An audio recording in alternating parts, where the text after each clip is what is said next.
Donc nazaki na langage mo boye so ba yebisinga na lomamba bango na lingi conséquence et corriger ngai. Donc na lingi bango bazotalisanga malade eza na mboka etu nga bina ko kufa na mal ata na kufi na malade suffit da na boti. Moi na ana obanda ko représenter nga tango bobota la ruse ya diable. Ma pasteur azalaki mutu moko soki alati osepela nango te.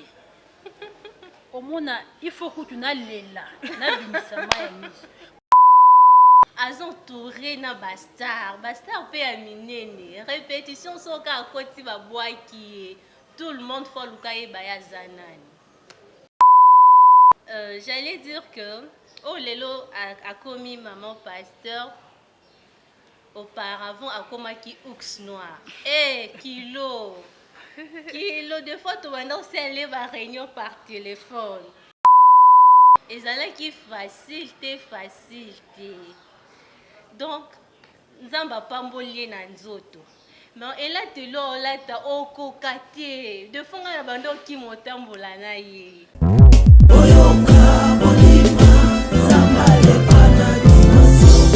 Apôtre Jurès le Panamatuta, l'homme à son poste. Toyaka koluka zamba le pana tokotika te tokolanda zamba dimension.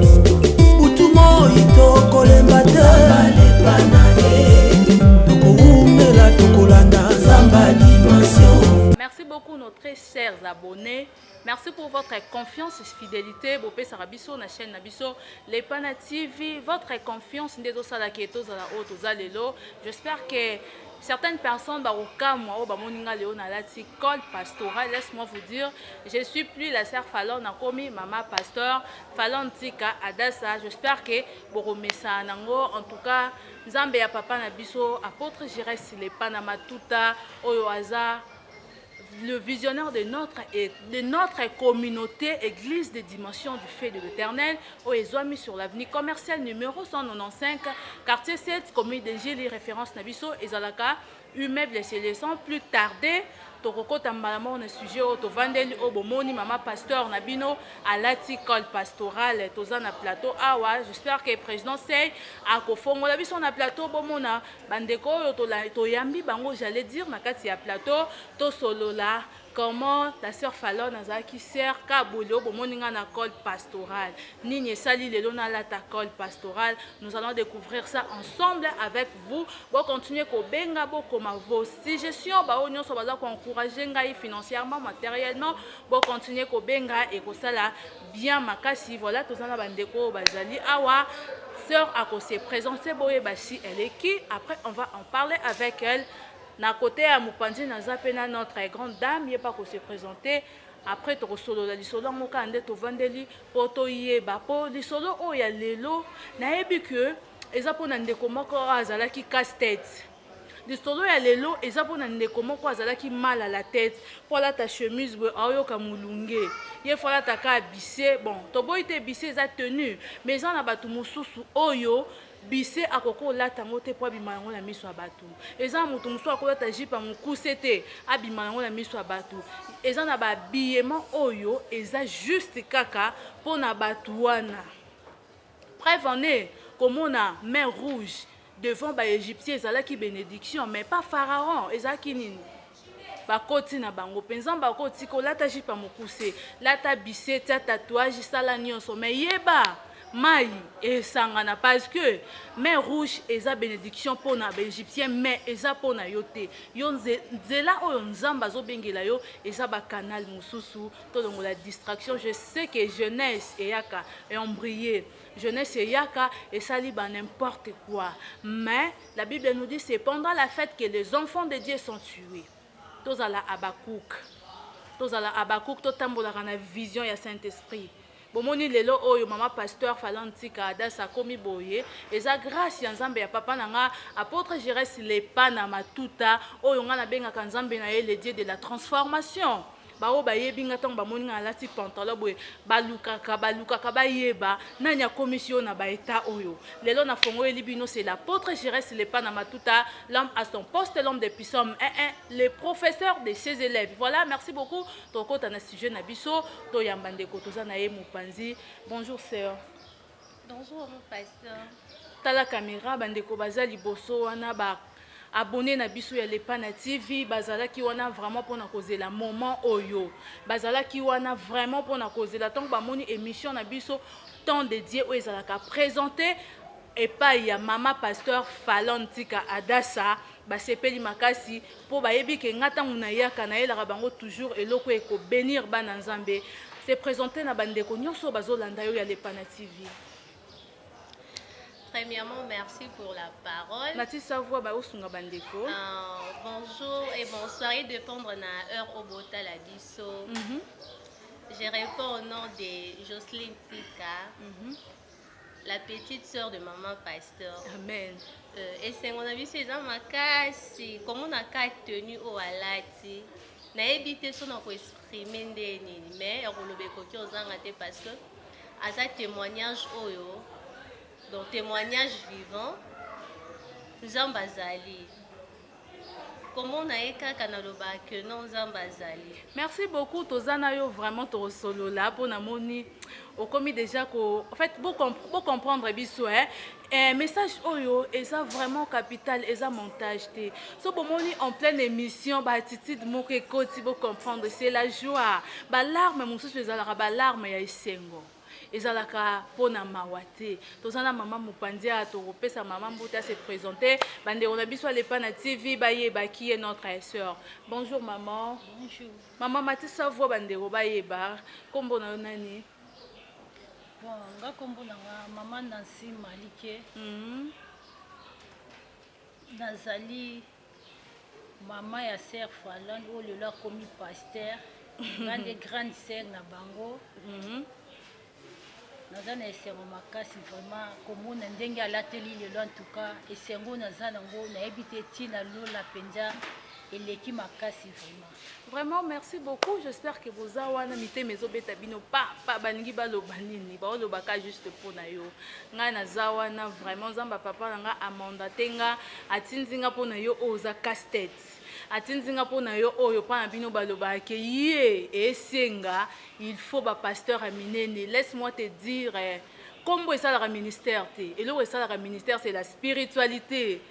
Je me souviens encore tant nazaki oya dimension sika président Sey nazoya grande sœur nanga za oyebisa ngabi au changer les autres églises okomi kuna aussi lisaba église nayebisaki na biya ya o église asuka nde na koma okende abi yo po délivrance na yo batanga bakoma ba pasteur nyonso toyokaka bazaka renommé bakombo ba pasteur nyonso batanga ka toyokaka pasteur kingani batanga mais bazalaki surpris ya komona notre papa apôtre je reste pas na matuta tangu bamoni ye batu banzimaka te.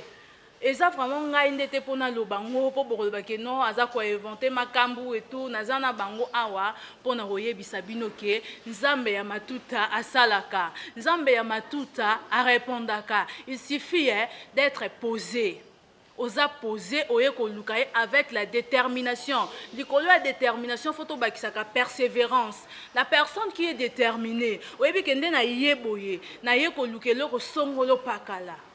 Yeba que oya kozwango. Merci tozongeli sœur na biso to solana ye, elle c'est ma petite sœur, c'est notre cadette. En tout cas, na ebité son lobani ye moronde a ko s'exprimer, a ko loba expliquer bino qui était Falon Tika. Avant na ko maman pasteur na banda ko se comporter ndeni comportement na nga ezalaki digne liboso na bango comportement na ngai est-ce que bazalaki ko honorer famille na ngai libanda. C'est ça le problème yango nde to vandeli awa sœur okoki ko expliquer balandi comportement ya oyo le loi komi mama pasteur Falon Tika Adassa comportement na ye liboso ezalaki ndenge nini envers bino. Merci beaucoup. Makambo lobiza tellement voir même les présidents c'est à Kokyo Lembana et pour Makambo Ezali. J'allais dire que oh lelo a commis maman pasteur auparavant a commis ours noir. Kilo de fois tu vas c'est les réunion par téléphone. Oh y a na Turquie à Bengi Brazzaville. Nous on s'en a comportement y a ours noir. Ezali facile. Ezalaki facile. Donc nzamba pamboli na nzoto mais elatelo olata okoka te de fonga na bando okima otambola na ye parce que so otambola na ye eza toujours na makambo de fonga mona oyoka soni bakamarade na ngai ye falone okomi boye ndenge nini mama bo azalaki na langagement na monoko okosupporte te okokosupporte te en tout cas nzambe azali na nyonso wana namonaka nde nzambe aza capable ya osala peut-être oyo asali mpo na ye akoki osala mpe mpa ndeko oyo azolanda biso nzambe azali ezalaki facile te ere naoloba eza facile te seke mpenza makambo ezali ya ebele azentouré na bastar mpe ya minene répétition soka akoti babwaki ye tout le monde fo aluka yeba ye aza nani notre grande sœur oyo aza deuxième maman na biso mama Nancy ayaki soka amoni me mpo ye ndenge banda ovanda na ye fo abenganga na telefone ngabi yaya sikoyo ndenge obenganga nga sikoyo nalande na barépétition nazwa liputa nabakisa ye to nasala nini mobali na nga aza serviteur quelque part soki ameki botika ngai ere toyokaki sango ke akomi koprie awa ezalaki kaka soki abima ezalaki facile et premièrement quand je vis la photo de l'apôtre natali apôtre ngabi on esika komo kokende kolekisa ero to ake koyoka parole vraiment papa nzambe na wapambola yo abakisela oyo ya ebele parce que komona kopikola moto aboye en tout cas lola aza témoin biso mo mpe toza témoin merci beaucoup sœur toza wana tosolola yango mpo eloko eza important nde bino boloba mpo ekomaka toinvente biso awa ezalaka montage te ngai na oloba yango naza témoignage vivante bato bomona mipandi elle c'est ma grande sœur aînée notre deuxième maman elle c'est ma petite sœur donc nazaki na l'engagement boye so bayebisi nga na oloba na bango nalingi conséquence ecorrige ngai donc nalingi bango bazotalisa nga malade eza na mboka etu nga bina kokufa na ata nakufi na malade suffit daya na boti mwana wana aobanda korepresente nga ntango botala ruse ya diable botala ruse ya diable tosala na grande sœur na biso awa ye pa koloba mpo ye nde pende moto aza ozwa ya ye so nabimika boye appel ekezongi ye nde vraiment abandaki kosubir habillement aosubir kobima ba 2 heures na bandako okende boye donc c'était scandale yaya okoki koloba likambo oyo lelo akomi mama pasteur auparavant comportement nini abandaki koaffiche ntango bozalaki na ye merci penza esengo naza nango naomona kutu ndenge nakoki kobanda koloba te mpo maa paster oyo navandi ne lelo na oyo nga nayebelaki ye ezolekela ngai maa paster azalaki motu moko soki alati osepela nango te omona il faut kutu nalela nabimisa ma ya miso mpona kotala moki ntina kilote ya kolata na sengle soki ekandi esali nga nakangi na fc okobima awa te avobima awa il faut lata liputa tobanda osona na yangabi soki olati liputa ta ntuka okobima na ndako te ntango omona bongo azwi mwa fulani moko akomi na kwa longola ngo alingi atie na sak ake soki omati kaka boye yango foloni abima ntango nakozonga na ndako nakomi mal à l'aise fo natia crédit nabenga braza nabenga ngola nabenga na turquie mpo napesaka barapport apenza foloni moye te nazokoka ye en tout cas ça ne va pas oyokaka bokonso navandi nazolanda télévision boye nayoka bazobwaka o foloni ntika oyo wapi natali na moto yango azobwaka donc elekelaki nga ngabi foloni oyo ya biso to oyo wapi achangeaka na kombo nazokawa komi kobenga ye ours soki ours noire soki nani ngabi yo mpenza oluki bakomba kopesa omoni te ozwaka kombo ya ours opesa mpona nini en tout cas esengo naza nango papa nayebi te yango apôtre lepana Gérence Matuta nzambe apambolo makasi apambolo na oyo sali mpona mwana oyo te nzambe anabakiselo esusu ya koleka po ntango akomi kosambela meme singa nafingaki ye na fc longwa kuna Église ok l'exercice combien? r kuna ba église combien oyo koti fc nga yaya kuna ndi eza ya suka nga bi kanga munoko nawe okochange lisusu église mosusu sikoto les jours na mona kia ye na ndako azwi valise na ye ona ke nango batumba ntoka elekelaki ngai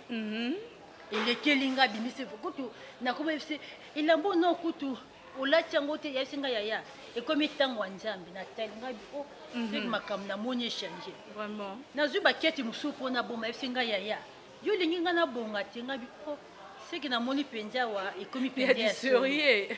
natiki valise namoni ya ye opesa nga maputa na yo nakoma kolata ngai o maputa na ngai yo naboyaki mpe te nazwi maputa na barobe ya milai na pesi natala akomolotaka foulard robe ntina sa makolo elekeli nga ngai o faloni otoye te me tala lelo oyo akomi na nkombo ya mapaster donc esengo naza nango na motema nayebi te. Vraiment, merci beaucoup. Je me souviens encore. Nazaka son abimi na na osambela. Alors le babi tika biso makelele wana avant quand j'étais ours noir. Son abimi na osambela. Omona obima ko to me masanga no ye. Obando tsa biso suba loenge ya osambela. Na esa ki yana lobi église on a keturo. Imaginez-vous, moi je suis natif de Tchango. Mais Gilles na koti yango juste kaka pona koya ko lukanzambe. Na longa côté na zana ya kanjil a deux fois batu ba yebisa ngai sœur koto ba église ezate na yebisa bango na lobi na yebi côté na uti na côté na okende non riko sombrier te parce que na calculer distance que je fais nazo futa prix oh nyonso na osala ba transport na nyonso na osala nazo futa ka prix. Donc, Ezaki et Sengo Makasi, le Dieu de notre Père, apôtre Jérès Stépan Namatuta, aye ko visiter biso la fin de l'année oyo. Quand début baby sarabiso vaut mieux la fin d'une chose que son commencement. Et ça na batu on a début na janvier pour on a église oh à bientôt non ça un an hein. Mais il y a des gens oyo va vendre en fait ba oumeli. Bah oumeli. Moi j'ai fait un an à l'espace de 6 mois vu que j'étais déterminée. Nzambe ya papa na biso apôtre Jérès Stépan Namatuta a visité ngai. Tant a visité nga a changé nga yango bomoni na mibengaka femme de distinction parce que tout ça qui est belé tomela masanga tout ça la ka ba vie ya loenge a des fois ba kamana. Vous savez diable soka yerise ne za la nine. En donnant entourage à ma bé.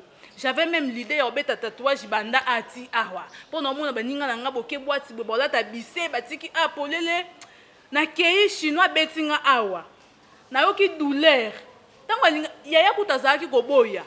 Yaya le babi ozomi pesa pasi pour ngabi yaya jeune fille jeunesse. Na na choité. Faut na marquer. Moi j'ai pensé que pour na marquer époque nanga, faut na tatouage na la telo comme mukusie na tie perruque ya ba jaune ya ba couleur non. Na ko marquer pe époque nanga na nzela évangélisation. Na telemi boye parce que moi je suis la fierté de mon papa apôtre Jérès Stépan Namatuta. Tango na telema, moi je suis là pour na ba casse-tête. Na za pour na bato yo ba famille na bino ba lemba na bino ba rejeta bino. Le Dieu de mon père atindingaka pour na batu ya race wana. O famille ba lemba na yo oza na salle ya biement. Je sais que ba ndeko nyonso to ba osana bango soirée mipende. Poko neza ki soirée mipende fo lata mupende fo etikala baza ozelaka ngana ya. Ba yebi ke ngaso na ye mupende nde otikala ya makasi. Po ba ninga nyonso ba olata na bango mipende normal mais ngaso ki na ye mupende fo etikala. Na otambo na cycliste pamba na short au monde pe lokali kolo fo na kangango boye jeunesse eza kombrienga diable ye metangu nakutani na Josué na ngai apôtre Jérès Stépan Namatuta nzambe na ye a transformé nga nazwa conscience cinglé na lata asute. Je m'excuse pour na terme soutien na zo la tête mais là on a comme ata na okende wa pata na ki osokola fona la tamba koma okamo moko longo lango pete motema moto te na juste ko place na nga na moni ke place na nga ezala ekuna te nzamba tika nga vu que na zo linga média trop na kei na internet na s'imposer na tamboli na ba musicien ba 2 heures ba 3 heures na sali vie oyo na za ko linga mais eza nzela nanga onzamba ponela nga fona leka na media mais na basanso nga na kende na ngwana te lelo je suis la servante, je suis maman pasteur. Oh nazosala nzambe na kati ya communauté na biso église de dimension du fait de l'éternel. Oh papa na biso akambaka biso l'apôtre Jérès Lepa na matuta, l'homme à son poste, l'homme de Psaume 1:1. Vous savez ce qui oksali choix malamu okoyi na makolo ya pasteur aza délivré. À l'époque nous avons le bac non église de combat spirituel bapanza bato non bapanza bato te. J'ai vite compris qu'il faut qu'on s'aime bien église pasteur à Monaka. Moi j'ai marché, je faisais de n'importe quoi dans un Monaka que non Genèse, moi taille ezali et tout fona sala. Or que diable ya kotika na sime loko nga na lingaka pour ça nini a détruire nga gloire à Dieu. Tant que diable ya quoi détruire nga na kutani na les bâtons de Moïse. A telemi liboso tant que diable ya pour embrayer nga yi. Papa la kisinga nzela ya sika nzambe na yenga na benga kaye pandanjila donc asali chemin oyo même si na quartier na ngesika na kola so bayoki tant bayoka ke na komi ma pasteur en tout cas et ça là bango bien makati mes amis à moi même ba camarades na za otambo na bango lelo na vraiment mériter respect na bango mama pasteur na yebi ke zaton ya bino pe ko kapongane na ye po na bino na ye po na bino penza na longo na bino na Égypte boya tokota na terre promise. Vous savez awa miel les a ezokoulé bato ba yebinga à l'époque na ba moninga lelo. Il y a des gens on a nzela kuto yebito tambola maman ozo refléter il mange ba ma pasteur aujourd'hui bat mon peso mbote mo ya respect bonjour ma pasteur mais auparavant nazana ba raska bat na ba locks bon locks c'est ça non ma bête eza coiffure mais ba locks mo ba pex ba tatouage mais lelo en tout cas na comment vraiment respecter nzela. Tout le monde il te respecte parce que habillement n'a ne changer habillement n'a comme qu'on refléter et si quand on fait des abonnés on te quand il mange à papa na biso na ndenge ya bien par rapport à habillement nanga moi je pensais que si on a tiré robe à moulaï dans zakito côté na de biais zaki passi papa le bino faut enlever les boucles d'oreilles et tout na bi papa sans boucles d'oreilles non vivre ndeni mais na monique sans boucles d'oreilles les gens baza ko apprécier ngai na façon na komi nango yango wana nazo yebisa yo omoni nzamba papa nda surprendre nga nzamba papa a surprendre libota na biso donc peu de temps a changé ngai na mbala mon nzamba ya seconde chance a changé nga na mbala mako et puis abongo li kombo na nga de la manière abongo la kombo ya Abraham siko nga papa singa kombo sika et puis kombo sika nga soki na ngana église a imposé tout le monde.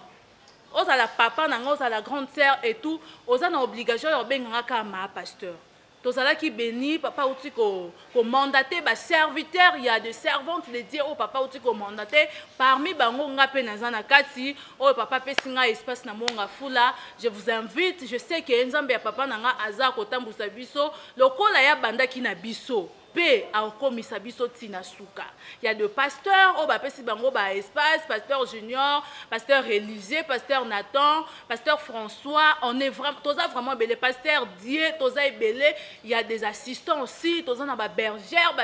Donc cette fois-ci communauté na biso et panzani to komi monde entier. Yo oyo zana maluku, yo oyo zana kisensu kimbanse ke ko se déranger les autres communauté nabiso église de dimension du fait de l'éternel et commis déjà pembeni pour payer sa raison que papa nazaki na transporté non toi tu as monga fula yebake il y a un maman pasteur qui est là-bas falantika adasa azawana papa a célébré qui peut ba mariage pour nzambe na ya suki ka atena ko mandater ba serviteur na ba servante il y avait de mariage oyo papa azo continuer jusqu'à présent notre silicité.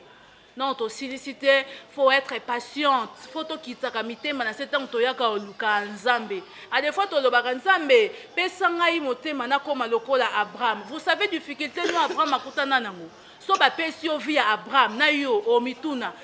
Papa mo ya 75 ans nzambe ebisi alongwa. A discuter ta kanga bisaka na ya kenda. Et puis chose grave, asengi apese mo ani alinga mingi. Adouta qui t'a fait ça. Mais biso toya na l'église avec les lamentations, toya na l'église avec beaucoup de doutes, beaucoup de murmures. Apôtre kolobelo ko papa na biso kolobelo ko boye, yo lobi ah papa nga za mbongo te na na difficulté papa. Non non nzamba papa na biso a travailler na bato ba se lamentaka trop te. Bato ba discutaka trop te. Et ça kaka le Seigneur m'a dit ceci, oui papa, amen, je vais le faire. Même si on a un côté, il m'a dit à pouvoyeur.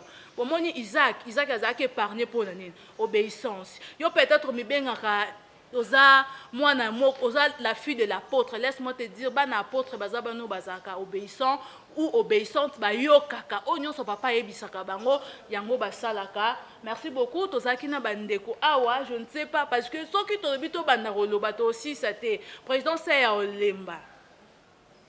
On a beaucoup de choses. Tout ça, makambo ebele ya koloba vraiment ebele pour onzamba sali. Na ebite na ngamoko na oyeba te na loba nini. Kol oyo na banda ko humilier ngo na zo linga ngo te. Petite sœur na nga bala serviteur. Na za ko se manquer na mobile na yo mobile ya pasteur. Okota boîte te. Bon bossa na ke derrière un esprit, derrière chaque chose, il y a un esprit. Na si ma boîte, il y a na masanga, il y a na kwiti au ça n'importe quoi.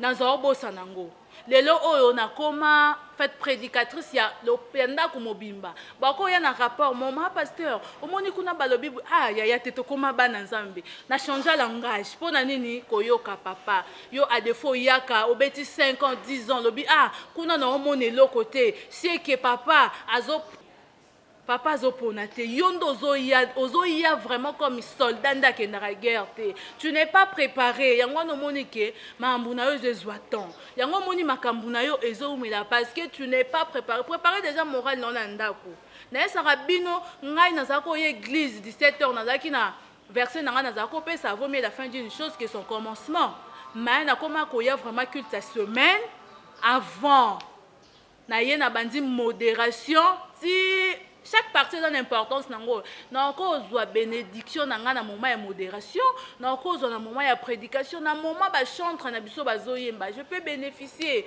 Toi tu viens à l'église, il fait 17h. Toi na culte na ke au préparer en côté. Ou soldat neni, il faut être comme notre papa l'apôtre je reste pas dans Matuta. Jusqu'à présent à Luka Nzambe toyebi qu'il y a deux pasteurs ou ba mibenga ba pasteurs renommés. So déjà zui kombo, bi que ya yebi déjà Nzambe.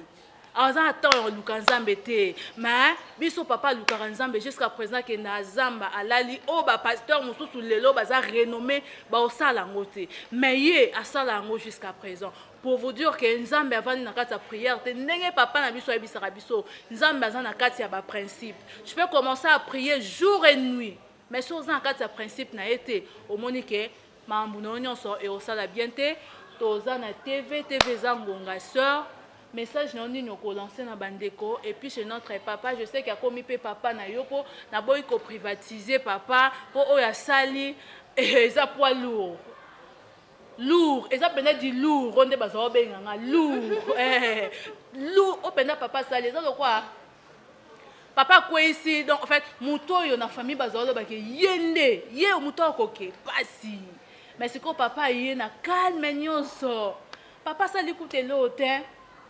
Papa ye na calme agangi te o boye boite na calme nyonso lelo na bukani o batu bazalo bake yo po bukana il faut bomoni mutabukinga l'apôtre je reste le pana matuta notre papa dadi yende mutabukinga lelo oyo na komi esengo pa bandeko na komi bénédiction na kati ya famille na ngai o koloba nini pona bandeko bazolanda biso pour lancer message et pas papa na biso nyonso ka papa na mon côté l'apôtre je reste les pas na matuta papa mais un grand merci na musala munene pe makasi oyo sali Nzambe na yo abakisi olosi ya ebele babi ke tele eza ngonga po ya kolobeza tellement po izo matamata kaka mais présence on n'a pas le choix il faut ka to me camper ko kata ba casse-tête basé belé otali penza boye pas moyen bato bando lela so moninga na bango soki Nzamba papa oyo a changer ndeko na biso na langage na échange nga des fois ndo lelisanga juste na langage mobile nango abala ngai mon héros Salomo Kana azali sabika mafalo des fois ka moi découragement mobe nga na bala serviteur eza ba court toujours te mama soki yindi kuna o excursion mama obwaka mupende ndeni parce que akina influence d'autres personnes balongwa musika bayaka apoza kinde des fois sera lobi donc ya olobezaka tellement papa un grand merci et ceux qui ka kepa na été na sur ba ka mususu ya grave koleka pe ya ye oya nango eza domaine na yo parce que ezo dépendre ka na renommée te et dépendre ka te que non il faut avoir une grande église il faut bozana église ou soit gombema campagne non esika ka nzambe azali bazo prêcher une bonne parole en tout cas je dirais que non, c'est ton choix qui détermine ton parcours. Voilà. Et ça, bon, toi, il faut tous à la paix déterminer. Toi, il y a ça. Pour les spectateurs, on a un spectateur, oui. Donc, on peut qui compte église dans ma grande église et puis que non star ba prière et pas kenda au sens mon temps que qu'il faut préparer turki nanzoto on ok non sous ko prier ok on prier to kendo like ça peut-être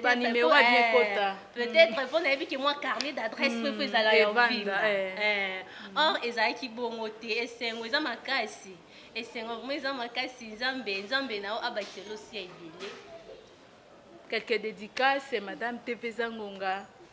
Bon dédicace nanga premièrement vu que tous en la fin de l'année on a profité pour souhaiter mes vœux le meilleur à notre papa, l'apôtre Gérès Lépan tout à l'homme à son poste. Tant total à Ranzondo TV, to Monica Kanzembo ane banda.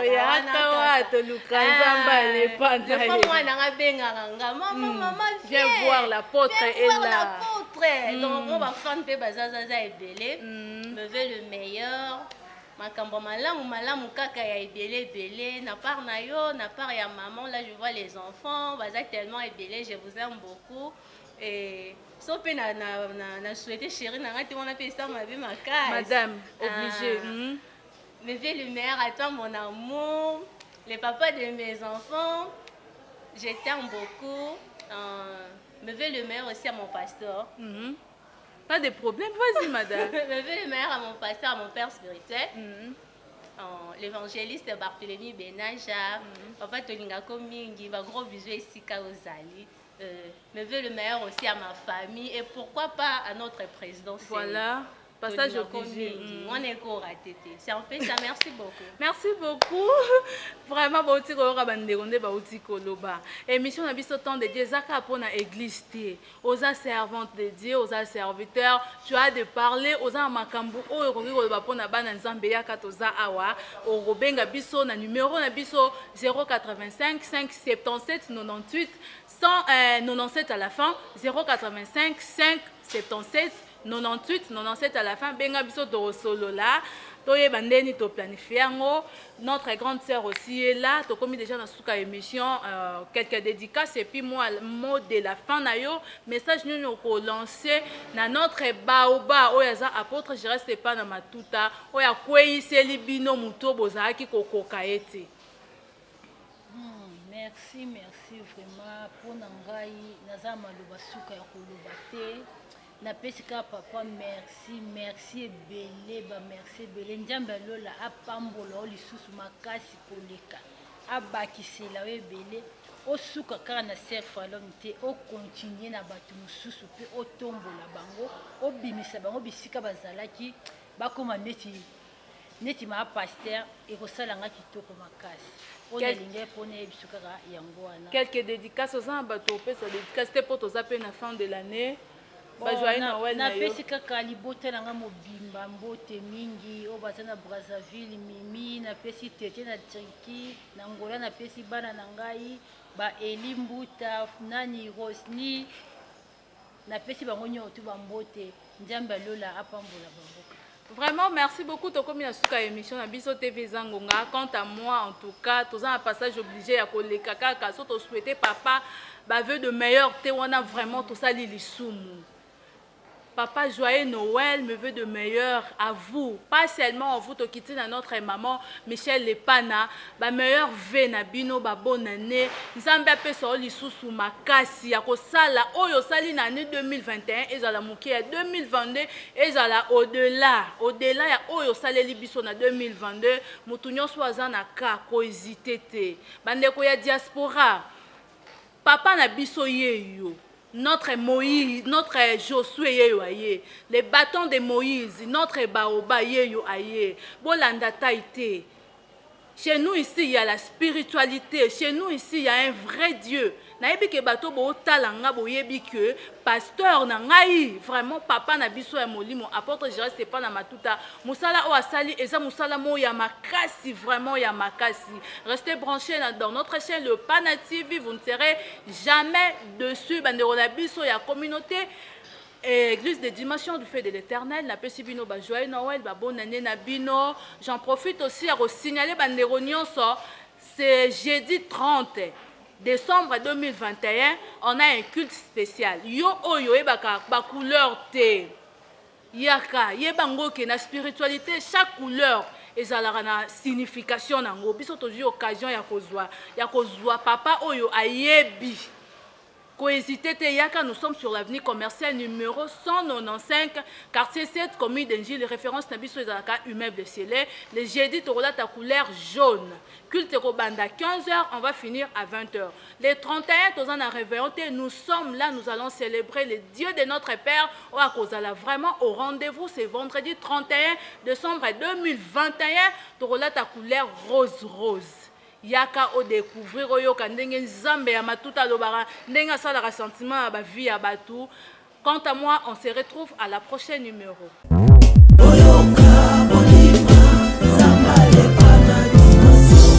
Apôtre Jurès le Pana matuta, l'homme à son poste. Toyaka koluka nzamba le Pana